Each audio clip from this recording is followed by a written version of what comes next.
ኤርትራ አሰብ ወደብ ዙሪያ ወታደራዊ ልምምድና ስልጠና እያከናወነች መሆኑ ተጋለጠ። ጉዳዩ ከኤርትራ ጋር ያለውን ዲፕሎማሲያዊ መካረር ለማለዘብ እየሞከረ ለሚገኘው የትራምፕ አስተዳደር ደርሷል። ኤርትራ እያካሄደች ያለው ወታደራዊ እንቅስቃሴ የከባድ መሳሪያ ተኩስን ያካተተ መሆኑ ሲሰማ ለአዲስ አበባው መንግስት ማንቂያ ደወል ነው እየተባለም ይገኛል። በዝርዝር የምንመለከተው ጉዳይ ነው። በሌላ በኩል ደግሞ ትራምፕና ፑቲን በድንገት መገናኘታቸው ተሰማ። ሁለቱ መሪዎች በኢራንና እስራኤል ጉዳይ ስላደረጉት ምክክር አነጋጋሪ መረጃዎች ወጥተዋል። ወዲህ ደግሞ እስራኤል ከወደ ሊባኖስ ያልጠበቀ ፈተና እንደገጠማት ሰምቷል።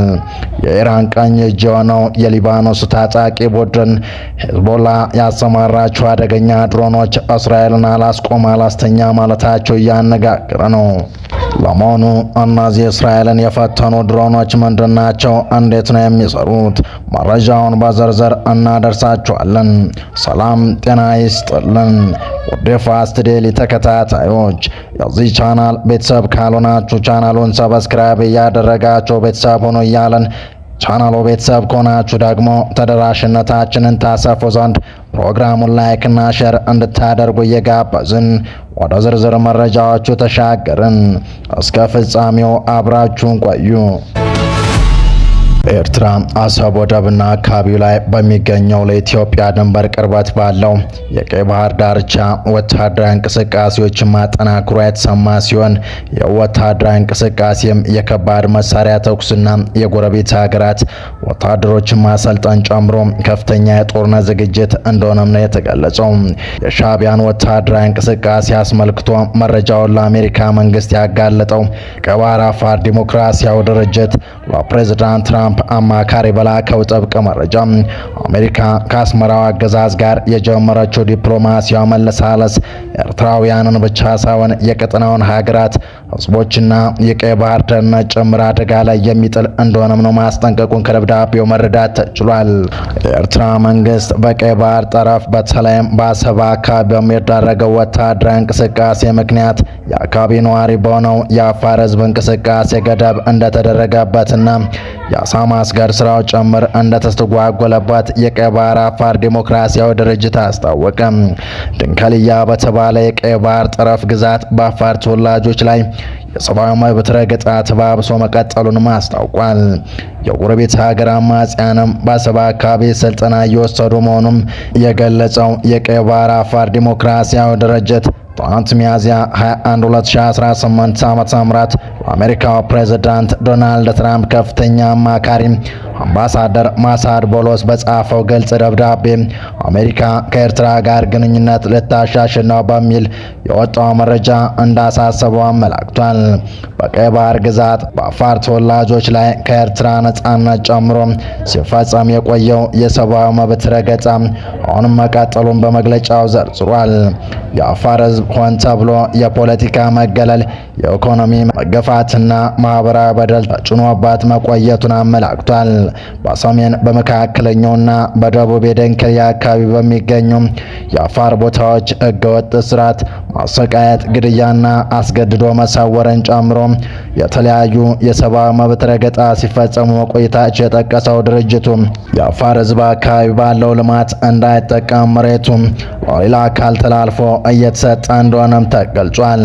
በደንከልያ የባህር ጠረፍ በተለይም ስትራቴጂካዊ በሆነው የአሰብ ወደብ አካባቢ በሚደረግ ወታደራዊ ግንባታና የከባድ መሳሪያ እንቅስቃሴ እንዲሁም ከጎረቤት ሀገር የተውጣጡ ታጣቂዎች ስልጠና በነዋሪው ህዝብ የዕለት ተዕለት ህይወት ላይ ያሳደረውን ተጽዕኖ ዘርዝሮ ለፕሬዝዳንቱ አማካሪ ያስረዳው ድርጅቱ አካባቢው ከፍተኛ ወታደራዊ ጥበቃ የሚደረግበት በመሆኑ በህብረተሰቡ እንቅስቃሴ ሌላው ቀርቶ መደበኛ የአሳ ማስገር ስራውን ማስተጓጎልን አክሎ አስረድቷል።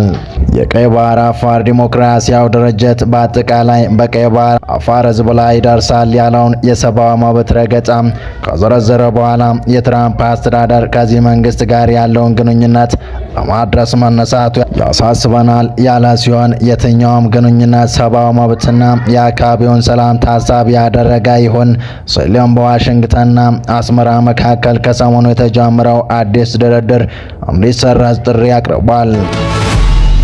በቀጣይ መረጃ የኢራን ቀኝ እጅ ሆነው የሊባኖሱ ታጣቂ ቡድን ሂዝቡላ ያሰማራቸው አደገኛ ድሮኖች እስራኤልን አላስቆም አላስተኛ ማለታቸው እያነጋገረ ነው። ሂዝቡላ እስራኤልን እየፈተናት ነው ተባለ። የፋይበር ኦፕቲክ ድሮኖች የታወቁት በዩክሬንና ሩሲያ ጦርነት ላይ ነበር። አሁን ደግሞ በሊባኖስ በስፋት እየተሰራበት ነው። ዘመናዊ የእስራኤል ጦር ሰራዊት በቴክኖሎጂ ባልበለጸጉ ድሮኖች ቁም ስቅሉን እያየ ይገኛል። በቴክኖሎጂ ባልበለጸጉ ብልህነት የተሞላባቸው የተባሉት እነዚህ ድሮኖች የሚመሩት በፋይበር ገመድ ነው። በኤሌክትሮኒክ መዝጊያ ጃሚንግ የማይበገርና በራዳር የማይታዩ እነዚህ ዝቅተኛ ዋጋ ያላቸው ድሮኖች የእስራኤልን በቢሊዮን የሚቆጠር ዶላር የወጣባቸውን የመከላከያ ስርዓቶች ሰብረው እየገቡ ነው። እንደተለመዱ ድሮኖች በሬዲዮ ሞገድ ወይም በሳተላይት ምልክት የማይመሩት እነዚህ ድሮኖች በቀጭን የፋይበር ኦፕቲክ ገመድ በቀጥታ ከኦፕሬተሩ መቆጣጠሪያ ጣቢያ ጋር የተገናኙ ናቸው። ገመዱ ከ10 እስከ 30 ኪሎ ሜትር ሊረዝም የሚችል ሲሆን የድሮኑ ርቀት ላይ የሚገኝ ኢላማዎችን እንዲመታ ያስችለዋል። በመሆኑም ድሮኖቹ የእስራኤልን ዘመናዊ ራዳሮች ፈተና ሆነዋል። ድሮኑ ምንም አይነት የገመድ አልባ ምልክት ዋየርለስ ሲግናል ስለማይጠቀም የእስራኤል የኤሌክትሮኒክስ ጦርነት መዝጊያ መሳሪያዎች ጃሚንግ ሲስተምስ ሊያቆሙት አልቻሉም። በተጨማሪም ድሮኖቹ ከቀላል ክብረት ፋይበር ግላስ የተሰሩ በመሆናቸው በራዳር ለመታየት በጣም አስቸጋሪ ሆነዋል። እነዚህ ድሮኖች የእስራኤልን ሜርካቫ ታንኮች የሚጠብቀውን ትሮፊ የተሰኘ የመከላከያ ስርዓት ሰብረው ማለፍ ችለዋል። ኦፕሬተሮቹ በገመድ በኩል በሚወጣው ጥራት ያለው ምስል በመታገዝ ድሮኖቹ የታንኩ ደካማ ክፍል ላይ እንዲያርፍ ማድረግ ይችላሉ። እስራኤል ወታደሮች ድሮኖችን በቴክኖሎጂ ማቆም ስላልቻሉ በአይን ሲያዩዋቸው በጠመንጃ ለመተኮስ ወይም በቤቶችና በመከላከያ ቀጠናዎች ላይ መረቦችን በመዘርጋት ድሮኖቹ ተላልፈው እንዲፈነዱ ለማድረግ እየሞከሩ ይገኛሉ። ያም ሆኖ ድሮኖቹ ከቀላል ፋይበር ግላስ የተሰሩ በመሆናቸው ለከባድ ዝናብና ለኃይለኛ ነፋስ ተገላጭ በመሆናቸው ደካማ ጎናቸው እየተገለጸ ይገኛል። ቀጭኑ የፋይበር ኦፕቲክ ገመድ ከዛፍ ወይም ከሌሎች መሰናክሎች ጋር ከተጋጨ ሊበጠስ መቻሉም ሌላው የድሮኖቹ ችግር እንደሆነ ተገልጿል። በቀጣይ መረጃ ፕሬዝዳንት ቭላዲሚር ፑቲንና ፕሬዝዳንት ዶናልድ ትራምፕ በዩክሬንና በመካከለኛው ምስራቅ ጉዳዮች ላይ መከሩ።